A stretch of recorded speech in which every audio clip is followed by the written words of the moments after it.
২০২৬ সালের ইরান যুদ্ধ এটা এমন একটা ঘটনা যা পুরো মধ্যপ্রাচ্যের চেহারাটাই বদলে দিয়েছে।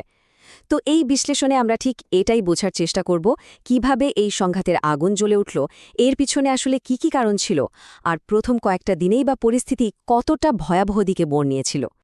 তো এই ঘটনার বিশ্লেষণ আমরা একেবারে শুরু থেকে শুরু করছি না, বরং আমরা সরাসরি ঝাঁপিয়ে পড়ব অ্যাকশনের মাঝখানে, মানে সংঘাতটা ঠিক যে মুহূর্তে শুরু হয়েছিল সেখান থেকেই। ভাবুন একবার, যুদ্ধ কেবল শুরু হয়েছে, আর ঠিক তখনই মার্কিন প্রেসিডেন্ট ডোনাল্ড ট্রাম্প ইরানের জনগণের উদ্দেশ্যে দিলেন এক নাটকীয় বার্তা। তিনি বললেন, আমাদের কাজ যখন শেষ হবে আপনারা আপনাদের সরকারের নিয়ন্ত্রণ নিয়ে নিন, এটা আপনাদের হাতে তুলে নেওয়ার সুযোগ। সম্ভবত আগামী প্রজন্মের জন্য এটাই আপনাদের একমাত্র সুযোগ হবে।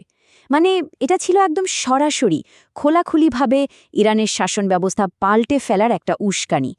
প্রথম ২৪ ঘণ্টা ছিল যাকে বলে একেবারে হুল্লোস্থুল কাণ্ড। ২৮ ফেব্রুয়ারি সকাল ১:১০টায় অপারেশন এপিক ফিউরি নামে আমেরিকা আর ইসরায়েল একযোগে বিমান হামলা শুরু করে। এর ঠিক কয়েক ঘণ্টা পর বিকেলে তেহরানে একটা হামলায় খোদিরানের সর্বোচ্চ নেতা আলী খামেনি নিহত হন। আর এর জবাবে সন্ধ্যা নামতেই ইরানও বসে থাকেনি। পারস্য উপসাগর জুড়ে থাকা মার্কিন ঘাঁটি আর তাদের মিত্র দেশগুলোর ওপর শত শত মিসাইল আর ড্রোন দিয়ে পাল্টা হামলা চালায়। ব্যাস, মুহূর্তের মধ্যে সংঘাতটা দাবানলের মতো ছড়িয়ে পড়ল। আচ্ছা, এবার চলুন একটু পেছনে ফেরা যাক, একটু দেখে আসি ঠিক কি ঘটনা আর উত্তেজনার ফল ছিল এই ভয়াবহ যুদ্ধ। আসলে এই যুদ্ধের পটভূমি কিন্তু বেশ কয়েক মাস ধরেই তৈরি হচ্ছিল। দেখুন, ডিসেম্বর-জানুয়ারি মাসে অর্থনৈতিক সংকটের কারণে ইরানে ব্যাপক সরকার বিরোধী বিক্ষোভ চলছিল, আর সরকারও খুব কঠোর হাতে সেটা দমন করছিল। ঠিক একই সময়ে আমেরিকা ২০০৩ সালের পর মধ্যপ্রাচ্যে তাদের সবচেয়ে বড় সামরিক সমাবেশ ঘটায়। কিন্তু মজার ব্যাপার হলো, একদিকে যখন সামরিক উত্তেজনা চরমে, তখন আরেকদিকে কূটনৈতিক চেষ্টাও কিন্তু চলছিল। যেমন ২৭ ফেব্রুয়ারি ওমানের পররাষ্ট্রমন্ত্রী বললেন যে পারমাণবিক আলোচনায় একটা বড় সাফল্য প্রায় হাতের মুঠোয়। কিন্তু ঠিক সেদিনই আন্তর্জাতিক পরমাণু শক্তি সংস্থা বা আইএইএ রিপোর্ট দিল যে ইরানের পারমাণবিক কর্মসূচি যে সম্পূর্ণরূপে শান্তিপূর্ণ সে ব্যাপারে তারা নিশ্চিত না। মানে একই দিনে দুই ধরনের বার্তা। যুদ্ধ শুরুর ঠিক আগ মুহূর্তে ইরান আর আমেরিকার কথায় এই বিরোধাভাসটা আরও স্পষ্ট হয়ে ওঠে। একদিকে ইরানের পররাষ্ট্রমন্ত্রী আব্বাস আরাঘচি বলছেন, সংঘাত এড়ানোর জন্য একটা ঐতিহাসিক চুক্তি একদম হাতের নাগালে। অন্যদিকে মার্কিন দূত স্টিভ উইটকফ বলছেন, না, ইরান তো ইউরেনিয়াম সমৃদ্ধ করার তাদের অবিচ্ছেদ্য অধিকার ছাড়তেই রাজি না, আর আমেরিকার জিরো এনরিচমেন্ট প্রস্তাবও তারা বাতিল করে দিয়েছে। মানে দুই পক্ষের কথা যেন দুই মেরুর। আর এই সিদ্ধান্তের পেছনে কিন্তু আন্তর্জাতিক চাপও একটা বড় কারণ ছিল। ওয়াশিংটন পোস্টের রিপোর্ট থেকে জানা যায় যে ইসরায়েলের প্রধানমন্ত্রী বেঞ্জামিন নেতানিয়াহু আর সৌদি ক্রাউন প্রিন্স মোহাম্মদ বিন সালমান দুজনেই নাকি ট্রাম্প প্রশাসনকে বারবার চাপ দিচ্ছিলেন ইরানে হামলা চালানোর জন্য। যা হওয়ার তাই হল। এই সংঘাতটা আর শুধু ইরানের ভেতর আটকে থাকল না। দেখতে দেখতেই এটা ইরানের সীমানা পেরিয়ে পুরো মধ্যপ্রাচ্যকে যেন আগুনের গোলার মতো গ্রাস করে ফেলল। ইরান কিন্তু বসে থাকেনি। তারা বাহরেইন, ইরাক, জর্ডান, কুয়েত, কাতার, সৌদি আরব আর সংযুক্ত আরব আমিরাত এই সব দেশে থাকা মার্কিন ঘাঁটি আর তাদের মিত্রদের টার্গেট করে পাল্টা হামলা শুরু করে। শুধু তাই না, লেবানন থেকে হিজবুল্লাহ ইসরায়েলে হামলা চালায়। ইরান আজারবাইজান আর সাইপ্রাসের ব্রিটিশ ঘাঁটিতেও হামলা করে বসে।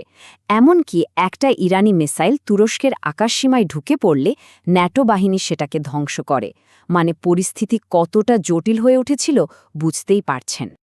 ইরানের সবচেয়ে বড় পাল্টা চালটা ছিল অর্থনৈতিক।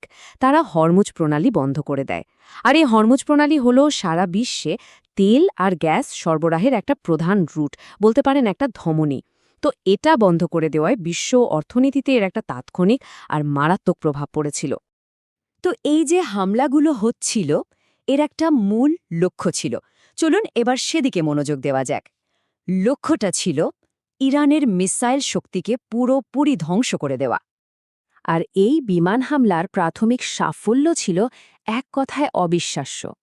জিনসা নামের একটি সংস্থার বিশ্লেষণ বলছে যুদ্ধের প্রথম সপ্তাহের মধ্যেই ইরানের প্রায় ৭৫% মিসাইল লঞ্চার ধ্বংস করে দেওয়া হয়েছিল। ভাবুন, মাত্র ৭ দিনে ৭৫%। এই একটা সংখ্যাই বলে দেয় যে হামলাটা কতটা বিধ্বংসী ছিল। এই টেবিলটা দেখুন, এটা ইরানের দুটো সাম্প্রতিক যুদ্ধের মধ্যে একটা তুলনা দেখাচ্ছে। খেয়াল করে দেখুন, ২০২৬ সালের যুদ্ধের প্রথম দিনে ইরান ৪২৮টা মিসাইল ছুড়েছিল, যা আগেরবারের চেয়ে অনেক অনেক বেশি।